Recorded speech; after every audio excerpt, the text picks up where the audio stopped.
বিরতির পর স্বাগত। ভারতের স্বপ্নের নগরী মেট্রোপলিটন সিটি মুম্বাই উপকূলে ফের আতঙ্ক। জানা যাচ্ছে মুম্বাই উপকূলে ভেসে এসেছে ভিন দেশের একটি নৌকো। গেটওয়ে অফ ইন্ডিয়ার কাছে ভেসে এলো কুয়েতের একটি নৌকা, আর সেই নৌকাকে কেন্দ্র করেই রীতিমতো চাঞ্চল্য সৃষ্টি হয়ে যায় এলাকা জুড়ে। কেন এলো ভিন দেশ থেকে এই নৌকা, কি কারণ রয়েছে, এর নেপথ্যে কি কোনো ধরনের ষড়যন্ত্র, সেই বিষয়টা নিয়েই আমি বিস্তারিত জানবো। টেলিফোন লাইনে রয়েছে নিউজ ভ্যানগার্ড প্রতিনিধি সুপ্রীতি মুখার্জি। সুপ্রীতি, মুম্বাই উপকূল একটি ব্যস্ততম শহর, যেখানে একেবারে আতঙ্ক, ভেসে এসেছে ভিন দেশের একটি নৌকা, কি জানা যাচ্ছে গোটা বিষয়ে? দেখো অঙ্কিতা, এই বাণিজ্য নগরী মুম্বাইয়ের বুকে কিছু হওয়া মানে একটা আতঙ্ক ছড়ায় সকলের মধ্যে, এবং সেই যে 26/11 যে স্মৃতি, সেই স্মৃতি কোথাও গিয়ে যেন আবারও প্রকট হয় সকলের মধ্যে। আবারও একটা আতঙ্ক দানা বাঁধতে থাকে মুম্বাই শহরের উপর কোনো কিছু সন্দেহজনক গতিবিধি দেখা মাত্রই। ঠিক সেই জায়গাতে দাঁড়িয়ে গেটওয়ে অফ ইন্ডিয়া, আমরা জানি আরব সাগরের তীরে তাজ হোটেলের সামনে এই গেটওয়ে অফ ইন্ডিয়ার কে কেন্দ্র করে কিন্তু 26/11 সেই স্মৃতি আজও পর্যন্ত দগদগ করছে। সেই জায়গাতে দাঁড়িয়ে আজ সকাল থেকে একটি ছবি পরিলক্ষিত, তা হলো উপকূলে ভেসে এসেছে একটি নৌকা। যে নৌকাটিকে আজকে সকালেই বাজেয়াপ্ত করা হয়েছে, তার সঙ্গে নৌকাটিতে ছিল 3 জন সওয়ারি, যে 3 জনকেই এখনো পর্যন্ত আটক করেছে মুম্বাই পুলিশ, এবং তাদেরকে টানা জিজ্ঞাসাবাদ চালানো হচ্ছে।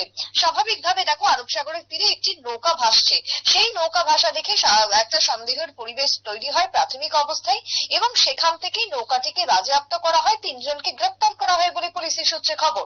সেই জায়গাতে দাঁড়িয়ে এই নৌকাটি কেন এসেছিল, কি কারণে তারা আরব সাগরের উপকূলে এসে নোঙর করেছিল, কেনই বা তারা 3 দিন ধরে দাঁড়িয়েছিল, এই একাধিক প্রশ্ন দানা বাঁধতে শুরু করেছে, এবং তার সঙ্গে জমা হচ্ছে একের পর এক সন্দেহ।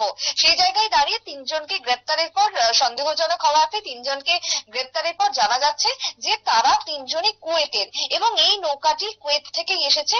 মঙ্গলবার বিশেষ করে গেটওয়ে অফ ইন্ডিয়ার কাছে যে নৌকার হদিশ মিলেছে, সেই নৌকাটি সম্পর্কে পুলিশ জানতে পেরেছে যে গেটওয়ে অফ ইন্ডিয়ার কাছে আব্দুল্লাহ শরীফ নামের একটি সন্দেহজনক নৌকা, যে নৌকায় কার্যত ঘুরে বেড়াচ্ছিল।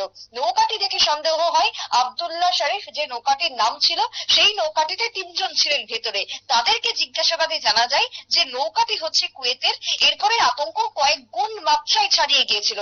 জিজ্ঞাসাবাদের পর জানা গেছে যে 3 জনই তামিলনাড়ুর বাসিন্দা, অর্থাৎ ভারতের 3 জন নাগরিক। তারা তামিলনাড়ুর কন্যাকুমারীর বাসিন্দা বলে তারা স্বীকার করেছে। তাদের কাছ থেকে সন্দেহজনক কোনো কিছু উদ্ধার হয়নি এখনো পর্যন্ত।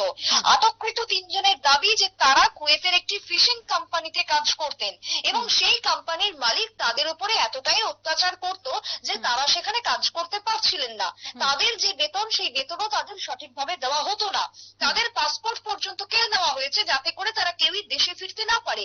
এমত অবস্থায় দাঁড়িয়ে 3 জন মিলে কোম্পানির একটি নৌকা চুরি করেন, অর্থাৎ কুয়েতের যে কোম্পানি, ফিশিং কোম্পানি, সেই কোম্পানির নৌকাই হচ্ছে এই আব্দুল্লাহ নৌকাটি। যে নৌকাটিকে ইতিমধ্যে আব্দুল্লাহ শরীফকে চুরি করার পর 3 জন নৌকাকে কেন্দ্র করে নৌকাতে চড়ে রওনা দেয় সমুদ্র পথে, এবং সমুদ্র পথে রওনা দিতে দিতে টানা 12 দিন ধরে তারা নৌকা চালিয়ে মুম্বাই উপকূলে এসে পৌঁছেছে, অর্থাৎ আরব সাগরে এসে তারা পৌঁছেছে, এবং 12 দিন লেগেছে তাদের কুয়েত থেকে আরব সাগর এসে পৌঁছাতে। খাবার ফুরিয়ে গেছে, তাদের জলের সংকট দেখা দিয়েছে, তাদের অন্যান্য সমস্যা দেখা দিয়েছে। তার জন্য 3 থেকে 4 দিন ধরে তারা মুম্বাই উপকূলেই রয়েছে, এবং সমুদ্রের বুকেই তারা রয়েছে, এবং তাজ হোটেলের কাছেই সমুদ্রের একেবারে সামনেই ভাসছিল নৌকাটি। সেই জায়গাতে দাঁড়িয়ে তাদেরকে গ্রেপ্তার, এবং গ্রেপ্তারের পরে পুলিশের পক্ষ থেকে চালানো হচ্ছে আরো একাধিক জিজ্ঞাসাবাদ, যে তারা যে তথ্য ইতিমধ্যেই দিয়েছে, সেই তথ্য আদৌ সঠিক কিনা, বা তারা এর পিছনে কোন রকমের কোন ষড়যন্ত্র রয়েছে কিনা, এই বিষয়গুলো এখন মুম্বাই পুলিশ খতিয়ে দেখছে। এক প্রকার বলা যায় যে 3 জনই আটককৃত অবস্থায় রয়েছেন, চলছে একের পর এক জিজ্ঞাসাবাদ। অঙ্কিতা, ধন্যবাদ সুপ্রীতি। ইতিমধ্যেই মুম্বাইয়ে একটি ভিন দেশ থেকে নৌকার আগমন, তার ফলেই একাধিক দানা বাঁধছে সন্দেহের। যদিও 3 জনকে গোটা ঘটনায় আটক করা হয়েছে, চোর জিজ্ঞাসাবাদ চালানো হচ্ছে।